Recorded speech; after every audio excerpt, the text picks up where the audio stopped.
It is often said that mysteries are those stories that call out from the distant past, obscured by context, intertwined by links, and stripped of evidence that would have allowed a complete understanding of ancient events, leaving only fragments, pieces of a puzzle to be solved. Although so-called historical research has managed to provide scientifically explainable answers to many of humanity's great mysteries through its various approaches, there are situations in which, for one reason or another, we have had to appeal to our most basic beliefs, resorting wisely to the most evocative account of the human condition, the mythical and the legendary. Within the vast chronicle of the Second World War, there are stories that have been able to feed profusely into these narratives, and one of them is related to a curious photograph taken during one of the winters on the Eastern Front in the midst of the so-called continuation war between Finland and the Soviet Union. At first glance, we can see a shot of a wooded landscape in the middle of winter in the background, and in the foreground, the arm of a person holding something hanging from the branches of a tree. So far, everything seems normal. However, would you believe me if I told you that the thing hanging from the tree is actually the flayed skin of a Soviet soldier who had previously been mutilated by something apparently unknown? Due to the lack of information about this image in Finnish and Soviet state archives and its sudden declassification many years after the war, both factors quickly shifted the question from who could have committed such an atrocity to what could have done this, fueling speculation that even the supernatural might find a place within the complex tapestry of Second World War narratives. But what really happened in the Finnish forest that winter of 1942, and what are the plausible hypotheses that exist today to explain the background of this photograph? Today, we will discover everything that is known about one of the most mysterious images of the Second World War.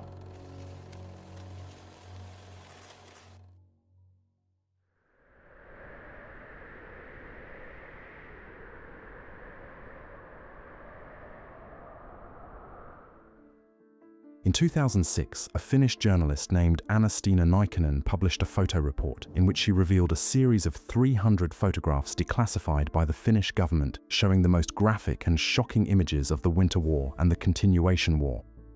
By decision of the Finnish Armed Forces, this collection of images had been kept hidden since the end of the Second World War for fear of provoking a negative reaction from their then Soviet neighbor.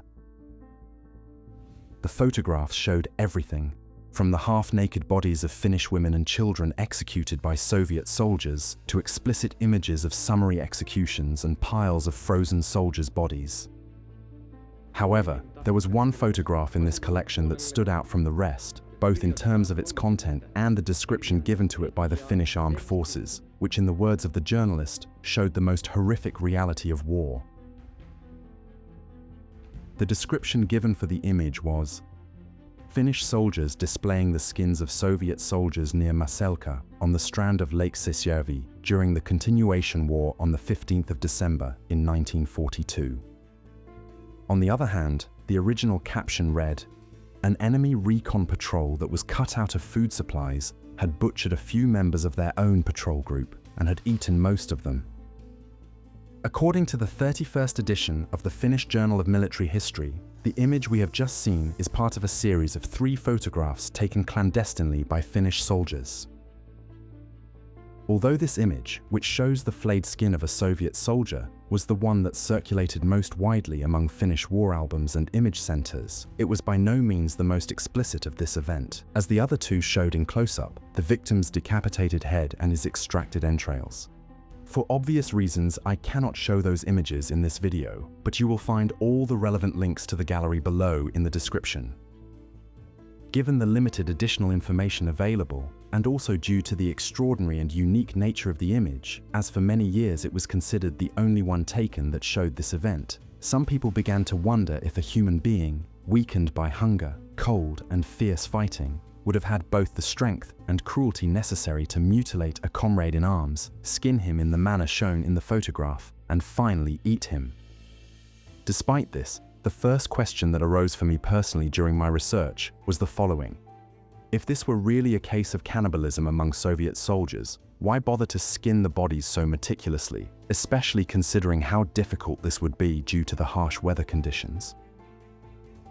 Although the description accompanying the photograph suggests that what happened was a case of cannibalism among Soviet soldiers, no historian, whether Russian, Finnish, or of another nationality, ventured at the time to investigate the incident in depth. It was not until 2014, 8 years after the photograph was made public, that Finnish historian and military researcher Olli Klimola, together with his colleagues Erkka Kinnunen and Virpi Kivioja, offered new details about what might have actually happened there. In their joint book entitled Album of Unknown Soldiers, pages 120 and 121 shed some light on this disturbing image. The images on these pages show the skin, head, and internal organs of a Soviet soldier murdered by his own people. In 1994, as part of an investigation into cannibalism during the Winter and Continuation War, Nekkaposti magazine published an interview with an anonymous Finnish veteran who was present at the time of the events depicted in these images and who provided further context about them and related events. The events date back to the 15th of December 1942, when a Finnish patrol had surprised a Soviet patrol while they were cooking the flesh of their dead comrade. The veteran interviewed had interrogated one of the surviving members of this patrol, Second Lieutenant Jaakko Anttila, a Finnish communist who had defected to the Soviet Union in 1932. Anttila confessed that the objective of his patrol was to reconnoiter the mobilization of enemy troops on the roads near Lake Siisjärvi in Soviet Karelia, then under Finnish rule. However, Finnish forces spotted them, and in the ensuing firefight, 2 members of Anttila's patrol were killed. Having lost radio contact with their own troops, the remaining men had to hide behind Finnish lines for about 2 months. At that point, of the original 6-man patrol, only 2 soldiers of Ukrainian origin, a Finnish corporal who had defected to the Soviet Union, and Anttila himself, remained. When one of the Ukrainian soldiers in the group broke his leg, preventing him from continuing, Anttila did not hesitate to shoot him, and together with the rest of his men, proceeded to eat him. After running out of supplies again, they attempted to return to friendly territory by crossing Lake Siisjärvi, but failed. Driven by desperation and hunger, Anttila shot the other Ukrainian remaining in his patrol. Alerted by the gunshot, the Finns surprised Anttila as he and his comrade, Corporal Savanda, were cooking the skinned and mutilated body near the urban settlement of Marselka. During interrogation, Anttila arrogantly declared that human flesh tasted very good, similar to the taste of chicken. Shortly afterwards, various photographs of the body parts and flayed skin were taken by a corporal from Turku belonging to the 2nd Battalion of the 61st Infantry Regiment, who had been ordered, along with 2 other soldiers, to bury the body. But before they could even handle the deceased's remains, the flayed skin hanging from the branches of a tree was completely torn apart, and they had no choice but to place it with what remained of the body on a stretcher. It was then that the corporal took the opportunity to take some photographs which were taken without proper authorization, as in theory, the photographic permission granted to Finnish soldiers prohibited, along with executions and corpses, images portraying unconventional subjects. During his leave in his native city of Turku, the corporal made dozens of copies of the disturbing photographs which he then exchanged with his comrades for liquor, tobacco, and money, resulting in them circulating both inside and outside Finland.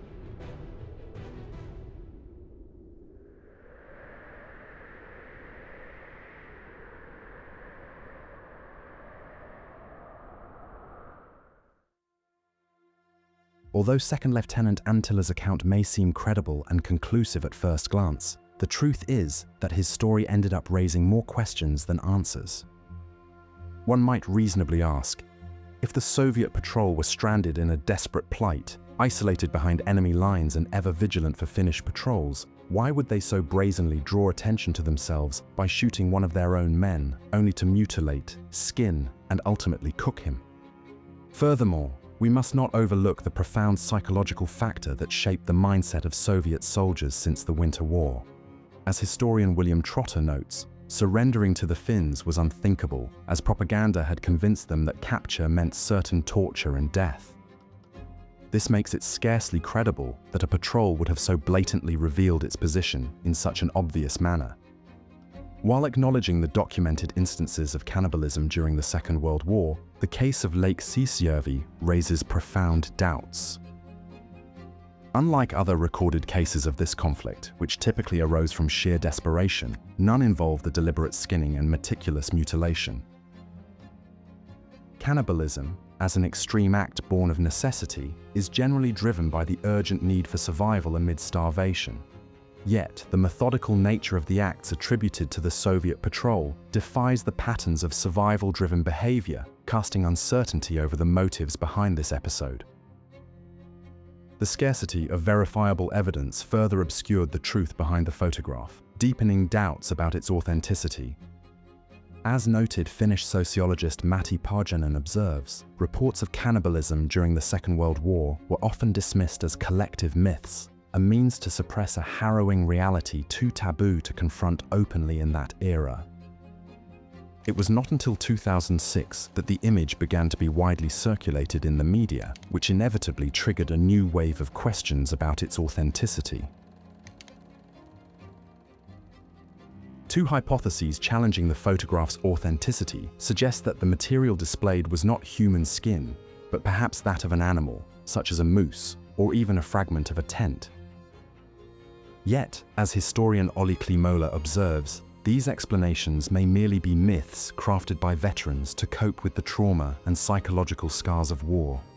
After all, common sense tells us that the simple act of stretching torn and mutilated human skin from a person's body just to be photographed was something that even a battle-hardened soldier was not accustomed to doing every day. Whether it was an attack of madness, an urgent need to eat, or something much more disturbing and unexplained, what seems clear from this whole story is that the discovery of this Soviet patrol, hidden in the Finnish forests, gave rise to one of the most mysterious images of the Second World War.